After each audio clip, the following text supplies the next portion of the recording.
Jeremias capítulo 1, seu versículo 5, é um texto bem conhecido. O texto diz assim: antes que te formasse no ventre, te conheci, antes que saísse da madre, te santifiquei, e as nações te dei por profeta. Precisamos entender algo acerca da história de Israel. Israel foi uma nação escolhida por Deus. Israel foi uma nação que Deus o escolheu para si. E a base dessa conexão com Israel foi a promessa que Deus fez, que daria uma terra para Israel e que eles seriam o povo de Deus. Só que precisamos entender que o relacionamento de Israel com Deus, logo no seu início, através dos patriarcas, porque Israel viveu alguns momentos de governo, né? O primeiro momento foi o momento a partir dos patriarcas, que eram os homens mais velhos, que passavam as leis, passavam os ensinamentos para os mais novos acerca de quem era Deus.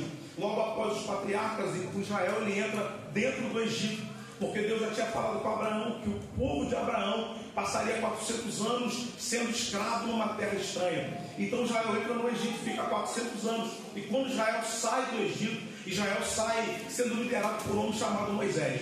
Então o início da liderança de Israel é através dos patriarcas. Logo depois Deus levanta Moisés como libertador, legislador, pastor, condutor, aquele que conduzia, aquele que também era profeta para o povo no meio do deserto. Só que nós precisamos ver que enquanto o povo de Israel vivia dentro do Egito, logo após, passando por Abraão, por Isaac e agora Jacó, eles entram dentro do Egito, vivendo ali cerca de 400 anos ou mais. A Bíblia começa a mostrar que o povo se sentindo oprimido, se sentindo apertado pelo faraó da época, o povo se volta para Deus para poder orar e clamar a Deus para que Deus se lembrasse da aliança que ele havia feito para Abraão. Então vamos lá. No primeiro momento da história de Israel, nós não conhecemos uma Israel aonde era envolvida com algumas situações ruins, no caso de uma idolatria a deuses estranhos, num caso de uma instabilidade espiritual, até porque a vida que eles viviam no Egito era uma vida um tanto pesada. Então exigia que eles se voltassem para Deus, para que Deus o viesse libertar do Egito. Porém, nós vamos ver uma Israel logo após saindo do Egito, passando pelo deserto, e aqui começa a tomar forma ao povo de Israel, que entra no Egito com cerca de 70 pessoas e sai do Egito agora aproximadamente 2 milhões, mais ou menos. O que nós precisamos entender? Que na primeira instância o povo está voltado, com o coração aberto. Tudo que eles tinham era Deus. Tudo que eles faziam era para Deus. Quando as coisas apertavam, eles oravam. Quando tudo estava dando errado, eles buscavam uma direção, até que Deus se levantou para libertar. Deus liberta o povo está no deserto. E no deserto nós vamos perceber que se inicia uma instabilidade espiritual. Natan, acontece uma instabilidade? Sim. A primeira instabilidade que nós vemos é quando o povo está de frente com o mar. Lá atrás está vindo o faraó, o mar está fechado, e o povo fala assim: Moisés, você nos tirou do Egito para que nós viemos morrer aqui. Será que no Egito não tinha sepulcros o suficiente para que a gente venha morrer no meio do deserto? Ali já começa a demonstrar que o povo que era um povo de Deus, que um povo que era um povo escolhido por Deus, começou a não confiar, a não acreditar que aquele Deus que eles gritou para poder tirar do Egito, que estava com eles naquela situação. Porque bem verdade é, nós gostamos de gritar socorro, pedir ajuda de Deus. Deus ajuda, Deus levanta para nos ajudar. Porém, quando acontece alguma situação adversa, não conforme aquilo que nós esperamos, não de acordo com as expectativas que nós geramos, nós começamos a duvidar se realmente foi Deus que se levantou, se realmente é Deus que está direcionando. Então, qual que é o histórico de Israel? Em toda a sua história, instabilidade espiritual. Porém, quando Israel está dentro do deserto, Deus ele vai começar a mudar as leis para Israel. E se você for ver dentro de Deuteronômio, Deus ele fez algumas alianças com Israel. E uma dessas alianças era: Israel, todas as vezes que vocês pecar, todas as vezes que vocês se afastar dos meus caminhos, eu vou levantar um povo opressor, ou eu vou mandar praga de gafanhoto, ou eu vou mandar fome, ou eu vou mandar uma doença, mas eu sempre vou ter um caminho para vocês voltar. Então, qual que era a forma de Deus tratar Israel? Todas as vezes que Israel se desviava, ou Deus mandava uma epidemia, ou Deus mandava uma praga de gafanhoto, ou Deus levantava um exército inimigo para dominar Israel e trazer Israel de volta. Olha para mim aqui. E por isso se inicia logo após de Moisés e de Josué o tempo dos juízes. Por que se inicia o tempo dos juízes? Porque Deus não levantava juízes naquele tempo para julgar a causa do povo, para dizer quem estava certo ou quem estava errado. Deus levantava juízes para trazer o povo de volta para o caminho da adoração. O povo, quando se desviava, o povo, quando tinha um declínio espiritual, o povo, quando entrava no caminho da apostasia, se apostatava da sua fé, Deus tinha sua forma de trazer o povo de volta. Natan, como que Deus trazia o povo de volta? Levantava alguém para poder escravizar o povo, para que o povo viesse lembrar o Deus que salvava, o Deus que cuidava e o Deus que libertava. Olha para cá, a grande realidade, eu preciso aplicar isso aqui ainda na introdução da mensagem, é que nós constantemente vivemos uma vida de aperto, né? Fala para mim, olha para a sua realidade, olha para a tua vida, parece que dia após dia tem uma guerra travada, sempre alguma coisa que dá errado, talvez é uma porta que fecha, talvez é na sua saúde, talvez é dentro da tua casa, ou talvez é na sua área financeira. Tudo tem um propósito. E olha para mim aqui, a forma que Deus tem de nos trazer de volta é apertando, é amassando. Por quê? Porque fala a verdade, Deus é apertando a gente vacila como respira, pede perdão na segunda, cai na terça, se levanta na quarta, vacila na quinta, no domingo canta, levanta a mão, ora, faz promessas. Deus, se o Senhor lembrar de mim, eu nunca mais caio. Na terça-feira cai de novo. Então qual que é a forma que Deus tem para te trazer de volta? É te apertando. Por quê? Porque Deus te aperta aqui, mas Ele não te perde. A ideia de Deus nunca foi te matar. Não, a ideia de Deus nunca foi te machucar. Sabe por que Deus aperta você? Sabe por que Deus gosta de te machucar às vezes? Conforme Jeremias, no capítulo 18, ele fala que ele descendo a casa do oleiro, ele vendo o oleiro fazendo um vaso sobre as rodas, e o vaso ele sai de forma, o vaso se desfaz, o obreiro pega aquela argila, ele poderia jogar fora, só que ele pega aquela argila, e naquela argila que estava deformada, ele refaz outra vez outro vaso. Não era melhor descartar? Isso somos nós. Deus não descarta ninguém, Saulo. Não, Ele prefere te quebrar, te amassar, mas é com você que Ele tem um propósito. A aliança que Ele tem é com você. E olha para mim aqui, não se assuste se por algum acaso você está vivendo um momento assim. Natan, eu estou vivendo o momento da prova, estou vivendo o momento da luta, tudo está muito apertado, parece que eu sinto a mão de Deus me quebrando dia após dia. Levanta suas mãos e agradece a Deus, porque se Ele está te apertando, Ele está dizendo: eu te aperto, eu te amasso, mas eu não perco você. Não, eu não vou perder você. Ele fecha a porta, corta a aliança, acaba com o network, mas você Ele não vai perder. Deus me trouxe aqui debaixo de uma palavra, e dentro dessa introdução eu quero liberar algo profético sobre a tua vida, e a palavra é essa: o céu te aperta, o céu te bate, o céu te fere, mas o céu não vai perder você. Não, vai sangrando, mas vai chorando, mas vai debaixo de luta, mas vai debaixo de afronta, mas o céu não se permite perder você. Aleluia! Então qual é o cenário de Israel? Instabilidade espiritual e moral. Algumas vezes, Saulo, ele se envolvia com outros deuses, se envolvia com Deus Baal, se envolvia com a deusa Zera, e ia se envolvendo. Aí quando Deus apertava, eles retornavam. Aí eles acham que o caminho para eles melhorar agora são os reis. Deus manda rei, o povo em volta tem rei, manda rei. E por que rei? Porque o rei vai nos conduzir. Porque eles achavam que a esperança da mudança deles, isso aqui é muito sério, estava sob a responsabilidade de alguém. E quantos de nós não achamos que a mudança de identidade que nós tanto esperamos está sobre alguém? Mas por que você ainda não mudou? Porque o pastor não visita a minha casa, Mas por que você não tomou rumo? Não, o líder não me procura.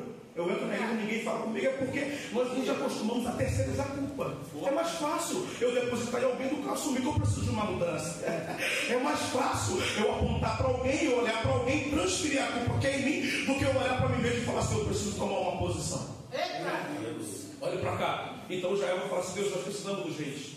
Aí Deuteronômio capítulo 17, Deus fala, vou mandar um rei para vocês, no tempo certo. Só que o rei tem que seguir alguns padrões. O rei tem que seguir aquilo que eu vou ordenar. Se você ler Deuteronômio capítulo 17, os últimos versículos, aquilo é tudo para o reinado de Israel. Deus fala que o rei não pode ser como das mulheres. O rei não pode ser soberbo. O rei tem que ser homem segundo o coração de Israel. O rei tem que se voltar, o rei tem que meditar na lei de dia e de noite, para que tudo aquilo que ele fosse tomar uma decisão, deve ser batizado nisso aqui. Palavra. E começa bem, o primeiro rei foi Saul. Começa bem, porém termina mal. O segundo rei foi Davi. Top, um ótimo reinado. Vacilou, mas reconheceu que tudo era sobre o nosso Senhor. Agora vem logo depois Davi, vem Salomão, que começa pedindo a Deus inteligência e sabedoria, para ganhar um pouco que era de Deus. Deus dá? Dá. Começa bem. Só que ele vai ferir o que está escrito aqui. Ele tinha tanta sabedoria que ele se perdeu dentro do próprio conhecimento. E às vezes nosso problema está aí. Nós sabemos muitas coisas e acabamos nos perdendo dentro do nosso próprio conhecimento. Eu me pergunto como é que pode Salomão, tão inteligente, se perder dentro do próprio conhecimento.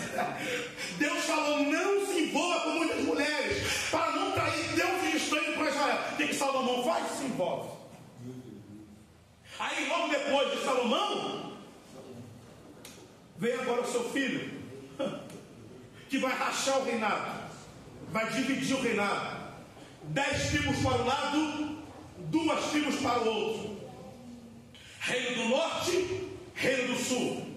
O reino maior foi o primeiro reino a se corromper.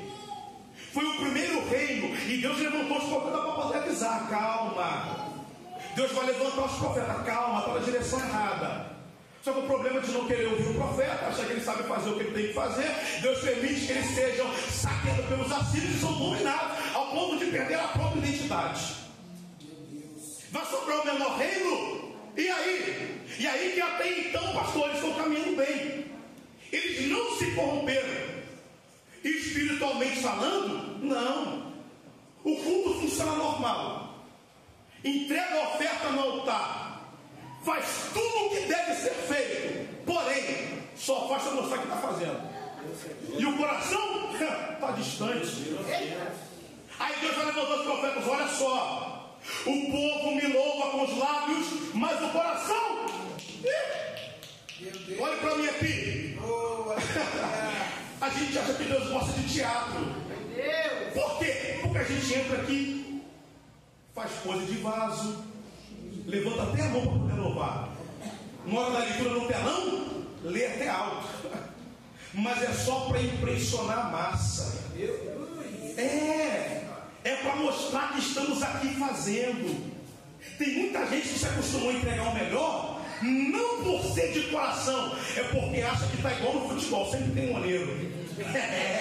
Daqui a pouco eu vou ter uma oportunidade, então eu vou dar meu melhor aqui, porque alguém está vendo, e eu tenho que dar meu melhor para poder mostrar que eu estou interessado. Gente, olha para mim aqui, olha para mim aqui, vamos ser realistas. Deus não gosta de teatro, não. Sabe qual que é a grande verdade que às vezes a gente não se atenta? Eu estou aqui no altar, eu talvez com uma boa palavra, com uma boa oratória, com um terno bonito azul que eu estou vestindo, eu posso te enganar. Eu posso mentir para você, eu posso manipular suas emoções. Só que o problema não está no tanto que eu tento enganar você. O problema está no Senhor que consegue me olhar por dentro. Louvado seja Deus. Você pode entrar aqui dentro, pode cantar, pregar, pular, rodar, até botar a mão para profetizar. Pode. Mas aonde que está o problema? O problema não é o que você faz. O problema está na intenção do teu coração. Qual foi o profeta da Bíblia conhecido como falso profeta? O maior. Você sabe me dizer? Sabe? Qual é o nome do maior profeta? Deixa eu ver agora. Balaão. Me mostra na Bíblia aonde que Balaão errou uma profecia. Errou, pastor Zé? Ué, mas se o cara não errou na profecia, por que ele foi reconhecido como um falso profeta? Não era aquilo que ele fazia com os lábios, mas era a intenção da sua alma. Ai, eu estou sentindo Deus aqui nesta casa. O meu Senhor está aqui nesse ambiente. Olhe para mim aqui. Nós não viemos aqui para poder manipular suas emoções. Não. Nós não viemos aqui para poder mentir para você ou te ensinar a fazer um teatro. Eu trago uma verdade nos meus lábios e a verdade é essa. Olha para cá. Não se distraia, olha para cá. Natan, qual que é a verdade? A verdade é que às vezes você pode mentir para mim. Você pode mentir para a massa. Mas tem um com os olhos como chama de fogo. Natan, mas Deus não gosta que eu faça um teatro para enganar o irmão, não. Deus gosta de identidade real. Deus, eu estou aqui, mas eu sou pecador. Fala com ele, Deus, de verdade. Deus, eu vou quebrar. Deus, eu estou aqui, mas eu sou padre. Fala. E qual que é o problema aqui de Judá? Qual que é o problema aqui de Jerusalém? É que os sacerdotes estão oferecendo sacrifício no templo e Deus não se manifesta. Deus não reage. Deus não faz nada. Aí tem que levantar um profeta de Anatote, por nome de Jeremias. Olha para mim aqui. Sabe o que é o mais engraçado? É que quem está em Jerusalém faz para mostrar que está fazendo, o coração está longe. E Deus não se manifesta. Deus levanta os profetas para poder avisar. Só que o povo não dá ouvidos. Aí agora vai vir um homem da cidade de Anatote, um profeta, um menino, criança. E sabe qual que é o grande problema aqui? Que o último da fila para ser um profeta naquele tempo seria Jeremias. O último da fila seria ele. Quem tinha menos qualificação para ser um profeta naquele tempo seria Jeremias. Porque a cidade que ele veio, a cidade chamada Anatote, é uma cidade que era conhecida como a cidade dos sacerdotes. Jeremias, ele era de uma família sacerdotal. Era para ele ser um sacerdote. Porém, o que nós precisamos nos atentar é que a cidade de Anatote, ela foi marcada por algumas ocasiões negativas. Natan, qual foi as ocasiões? A primeira ocasião, Eli, sacerdote, que se corrompeu, não ensinou seus filhos, e era daquela cidade de Anatote. Só que agora aparece no tempo de Saul o profeta Ahimelech, que é de lá também. Só que agora ele é diferente de Eli, ele é um homem que tem um coração puro. Ele faz de fato aquilo que deve ser feito. E quando agora Davi vai consultar ele para saber o que deve fazer na vida, conforme ele vai estudar Davi, Saul, sabendo o que aconteceu, manda chamar aquele sacerdote e pergunta: olha só, tu deu alimento para o inimigo? Ele vai falar assim: Saul, não vi soldado que mais te honra igual a Davi. Mas você está dizendo: não me interessa, eu não quero saber que vocês dois, porque eu tenho uma rixa pessoal com ele, então não me interessa. Chama os soldados e manda matar. Manda matar. Alguns ficam com medo. Tem um que vai, pega a espada e começa a ferir. Aí tem um profeta com nome, tem um sacerdote com o nome Abiatar, filho daquele que acabou de morrer. Sabe o que ele faz? Ele corre e vai até Davi. Olha para Davi: olha, acabaram de matar meu pai. Meu pai fez o que era certo. Meu pai tinha um coração sincero. E mesmo assim Saul mandou matar ele. E se eu não ficar com você, se você não me proteger, o próximo da lista sou eu. Aí agora Davi vai falar assim: olha, fica calmo, fica comigo aqui, porque eu também estou sendo procurado por Saul. Ele tenta me matar também, mas se você ficar comigo, não vai matar nem você nem a mim. Porque a preocupação de Davi agora não era se livrar somente, mas era livrar quem estava correndo perigo também. Glória a Deus. Aí o tempo passa, Davi se torna rei em Israel. Davi vai se tornar um homem segundo o coração de Deus. Davi vai ser o rei que vai marcar a história de Israel. E cadê Abiatar, Natan? Está junto com Davi. Porque se Davi estava com Abiatar na hora da guerra, o que era mais importante? está com ele na hora da honra. E Abiatar vai estar com Davi. Quando Davi traz a aliança de volta, quem está lá ajudando? Abiatar. Quando Davi estabelece o seu reino, intensifica a adoração, quem está lá com ele? Abiatar.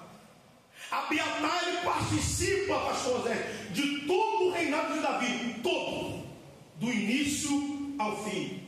Mas sabe onde está o problema? Não é como começa, já falei aqui, é como termina. Porque agora Davi está velho.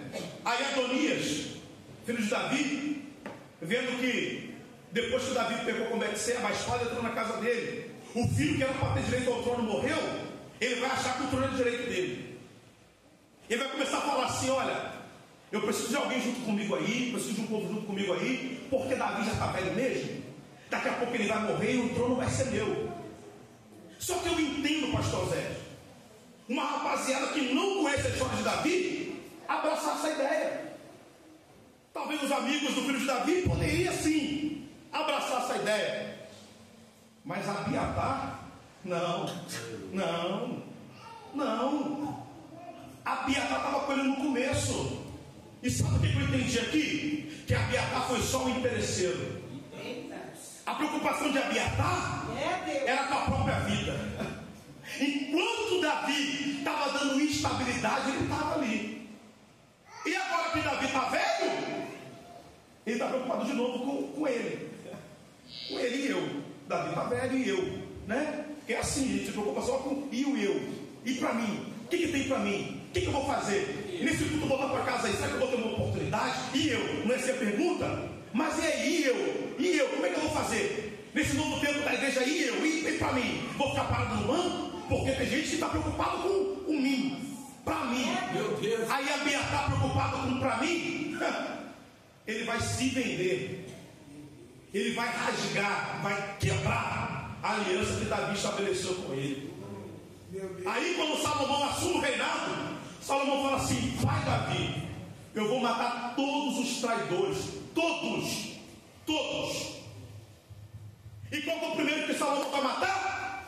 O seu próprio irmão. Porque é o seguinte: se a espada não valesse para a casa dele, não vai levar para a casa de ninguém. E o nosso problema está aí. A espada vale na casa dos outros, na minha casa é só graça. Só que Salomão é inteligente. A espada primeiro canta aqui, para depois cantar lá. Porque a gente tem esse costume. A gente bate no dos outros, mas não resolve o nosso. A gente espanca a casa de alguém, mas não bota a nossa em ordem. Salomão está dizendo: antes da espada cortar lá, primeiro ela vai cortar aqui. Ele mata o próprio irmão. E Abiatar, ele leva em consideração tudo que Abiatar fez. Ele fala assim: olha, você vacilou, você até errou, mas você fez algumas coisas boas com meu pai. Eu vou te mandar para a cidade de Anatote. Tu fica lá até você morrer. Só que o problema é que Abiatar indo para Anatote, ele estava colocando um rótulo naquela cidade. Qual que era o primeiro rótulo? O rótulo foi Geri, que vacilou. E o segundo rótulo: nessa cidade os sacerdotes são tudo traidores. Então todas as vezes que os sacerdotes de Anatote ia até Jerusalém, sabe como que eles eram conhecidos? Lá vem os traidores. Lá vem os vacilão. Lá vem aqueles que errou com Davi. E sabe quanto tempo que passou de Abiatar até Jeremias? Mais ou menos 300 anos. Por quê? Porque rótulos positivos somem rápido. Rótulos negativos ficam perpétuos em nossas histórias. Meu Deus. Se eu apontar alguém para você aqui e perguntar o que te faz saber quem é essa pessoa, raramente você vai lembrar algo bom que ela fez, mas vai lembrar do vacilo que ela deu. Então, como era conhecido os sacerdotes de Anatote? Está vindo os traidores. Durante 300 anos, Guilherme, todas as vezes que os sacerdotes de Anatote subiam até Jerusalém, sabe como que eles tinham que subir? Cabeça baixa. Tinha moral nenhuma. Quando eles andavam, o povo está gritando: lá vem os traidores. E como que eles estavam? Cabeça baixa. Cabeça baixa. E todas as vezes, de ano em ano, E olha para mim aqui, uma verdade contada várias vezes é uma verdade, mas uma mentira contada muitas vezes, às vezes se torna uma verdade. E qual que é o problema? O problema é que talvez nem os sacerdotes de Anatote se achavam no direito de estar em Jerusalém, porque eles eram rotulados por aquilo que eles nem fizeram, Cristo, mas por alguma coisa que o Senhor antepassado fez. E eles eram conhecidos como traidores. Aonde eles iam, a palavra que direcionava eles é: lavai os traidores, lavai os malfeitores, lavai aqueles que quebraram uma aliança, lavai aqueles que não valem nada. E as vozes vão começar a dizer mais alto: lavai os traidores, lavai aqueles que não valem nada, lavai aqueles que não honram a aliança. E as vozes estão dizendo: lavai os traidores, lavai aqueles que não valem nada, lavai aquele que não vale nada, lavai aqueles que vacilam. E olhe para mim aqui, sabe qual é o nosso problema? Dá ouvido às vozes que dizem nada a favor ao nosso respeito. Nós sabemos quem nós somos em Deus, só que começam as pessoas a apontar: lá vai aquele que quer aparecer muito, lá vai aquele que não vale nada, lá vai aquele que é mentiroso, lá vai aquele que o pai dele morreu nas drogas, lá vai aquele que a mãe dele morreu na prostituição. Aí você começa a tomar para você uma verdade que não é tua, e está todo mundo dizendo: lá vai aquele que nunca firma na igreja, lá vai aquele que começa a bem e para, lá vai aquele que está no culto hoje, vacila amanhã, e as vozes estão gritando: lá vai aquele que não tem moral para falar nada, lá vai aquele que não tem moral para poder adorar, lá vai aquele que canta aqui, mas pega lá fora. E as vozes começam a sufocar, as vozes começam a gritar, ao ponto de você, que era cheio do Espírito Santo, começa a encurvar a tua cabeça, anda de cabeça baixa, e para você toda mentira dita a teu respeito se torna uma verdade. Todo inimigo o tempo todo na tua cabeça dizendo. E quando eu falo de vozes, não falo de vozes externas, porque as vozes externas não têm autoridade sobre a tua vida. Eu falo das vozes que ficam na tua cabeça o tempo todo. Vai lá para que hoje você errou de novo, você vacilou de novo. Para que tu vai lá? Para que vai adorar? Quer fingir para quem? Quer mostrar para quem? E as vozes vai sufocando. E você, que mesmo caído, mesmo quebrado, tinha prazer de estar aqui, já não começa a vir com tanta frequência, começa a desanimar de estar aqui, começa a desanimar de estar com os irmãos, porque as vozes ficam gritando na tua cabeça: para que tu vai lá? Para que você vai adorar? Você não é digno nem de estar lá, aquele lugar não é para você, aquele ambiente não é para você, você é uma pessoa errada, você daqui a pouco vai parar, daqui a pouco você desanima, e as vozes começam a te sufocar.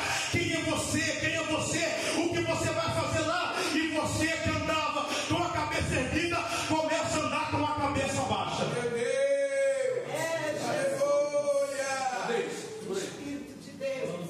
Deus está aqui, aleluia. Olhe para cá. Glória a Jesus! Começa a andar com a cabeça baixa. Começa a andar com a cabeça baixa. Começa a andar com a cabeça baixa. E as vozes sufocando. Quem é você? Para que você vai lá? E as vozes sufocando. Você não tem direito algum. Imagina agora Jeremias de ano subindo: pai, não vou lá não, pai. A gente chega lá, começa a olhar de olho torto, começa a dizer que nós não merecemos estar lá, que nós erramos, que nós caímos, e a voz vem sufocando. Sabe qual é o nosso problema? É que damos muitos valores às vozes negativas, intensificamos as vozes negativas, e no meio de tanta voz negativa lá com São Pai, Jeremias está subindo, e as vozes negativas ficam gritando: para que você vai lá? Bota aqui o versículo 5, capítulo 1. E as vozes estão dizendo: você não tem direito de estar lá. Só que no meio de tanta confusão, no meio de tantas vozes, no meio de tanta desconfiança, no meio de tanto peso, dizendo que você não vai chegar, que você não vai conseguir. Jeremias capítulo 1, versículo 5, bota no telão para mim. Enquanto tem vozes sufocando, dizendo que você não tem direito, dizendo que você não vai chegar, uma voz do céu vai soar no ouvido de Jeremias: Jeremias, antes que eu te formasse no ventre, eu te conheci.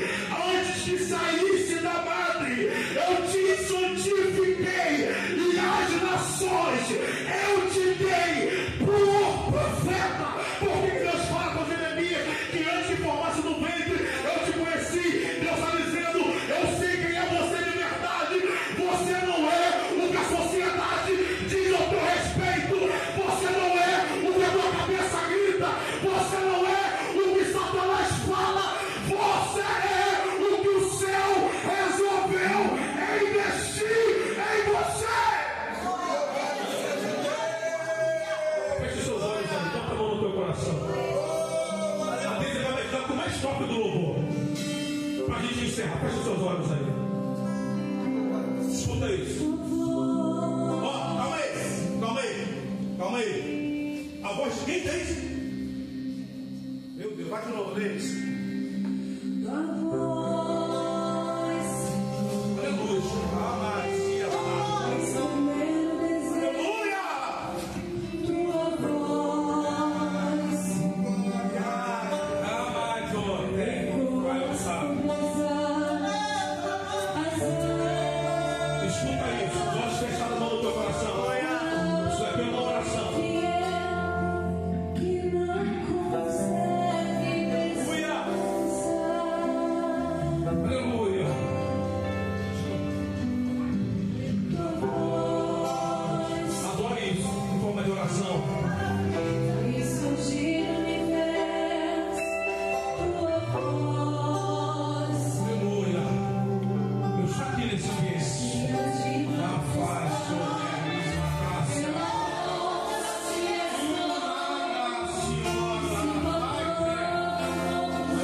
Porque damos ouvido às muitas vozes. A voz que diz que você não é ninguém. A voz que diz que você não vai chegar a lugar nenhum. A voz que diz que você é só mais um no meio desta multidão. A voz que grita ao teu respeito, dizendo que você é mais um fracassado. Aí quando essas vozes começam, entra a dúvida: Deus, será que foi o mesmo que o Senhor chamou? Será que foi o mesmo que o Senhor escolheu? E eu vou repetir aqui a frase que eu falei na última vez que eu preguei aqui. Olhe para mim aqui. Deus não ungiu cabeça errada. Ele te chamou sabendo quem é você. Ele te escolheu te conhecendo. Ele sabe da tua realidade. Natan, mas eu estou fraco. Mas ele te escolheu a si mesmo. Natan, eu estou quase parando. Mas o céu manda eu te dizer, ainda antes que te formasse no ventre, eu te escolhi. Antes que saísse da madre, eu te santifiquei. Vai pra cá, o santifiquei. No original é Deus dizendo: eu conheço a tua história, eu sei do seu passado. Só que esse santifiquei não vai dizendo assim: eu vou apagar toda a história de derrota e vou escrever. Levanta as suas mãos aos céus aí. Levanta as duas pelo peso da palavra do trago. Eu vou escrever. Eu sei quem é você, meu filho. Eu sei quem é você, minha filha. Eu não ungi cabeça errada. Eu te chamei sabendo que tu vacila. Eu te chamei sabendo que tu erra. Só que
família.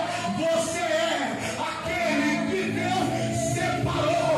Olha para mim aqui, levanta suas mãos o mais alto que você puder, em nome de Jesus Cristo. Eu repreendo agora toda palavra contrária sobre a tua vida, maldição hereditária vai ser quebrada agora,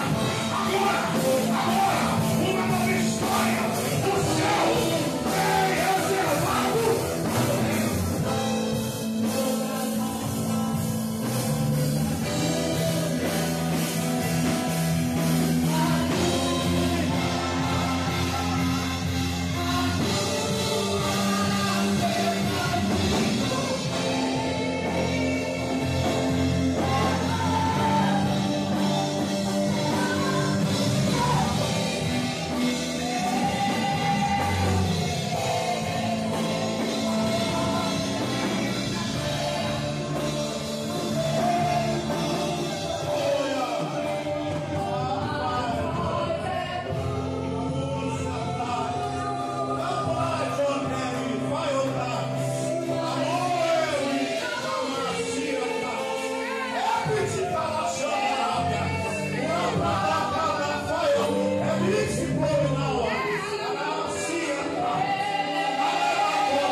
Elizabeth, olha para cá. Ah, Deus está aqui. Aleluia, Lúcia está. Deus está aqui. Deus está aqui. Você não vai ser conhecida, não, como uma perdedora. Não. Parece que talvez eu estou me mostrando vozes gritando ao teu ouvido. Desiste de uma vez. Não vai dar para você. Você não vai chegar a lugar nenhum. Perdeu a vida inteira, perdeu até hoje. Só que Deus usa minha boca para poder dizer para você: uma chave está virando hoje na tua vida. Não dá lugar às vozes que grita todo dia. Você levanta bem, daqui a pouco está mal, começa a fazer alguma coisa, daqui a pouco para. Você tenta caminhar e não consegue. Deus está olhando para dentro de você e falou assim: Natan, hoje é a noite que eu vou curar a ansiedade, eu vou curar a depressão. De calacia, eu quero que a igreja levanta a mão agora pro lado da Bethany. Isso, estado de emergência, já foi pregado aqui de manhã. Estado de emergência, enquanto a igreja está com a mão levantada sobre a vida dela agora, eu te dou uma ordem: espírito da depressão, sai dela agora. Espírito da ansiedade, sai dela agora. Olha pra cá, filha, você não vai morrer assim. Não é o ponto final da tua história. Hoje Deus vira uma chave na tua vida.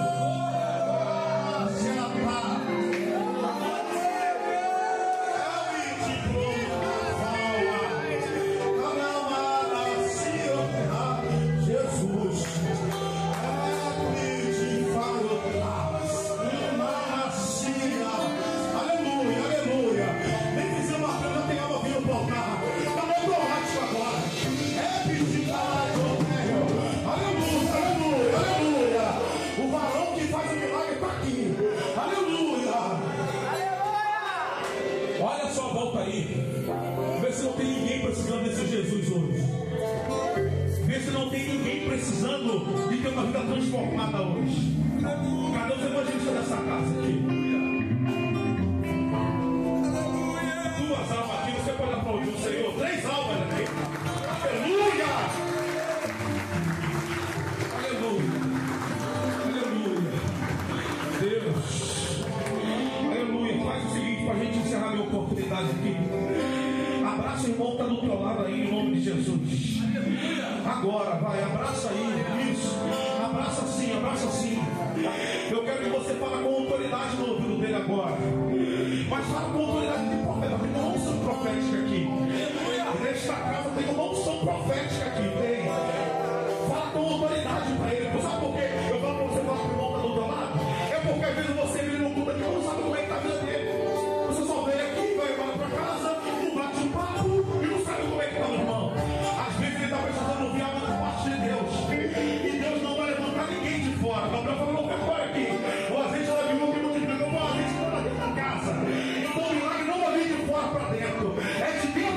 palavra.